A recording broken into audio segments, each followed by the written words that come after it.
गणपती बाप्पा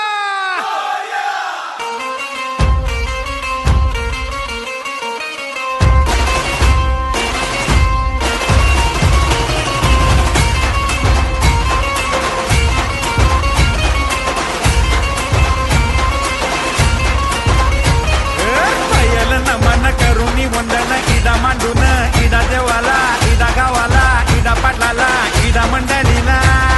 आम्ही सांगतो नमन तुम्ही ऐका हो गुणीजन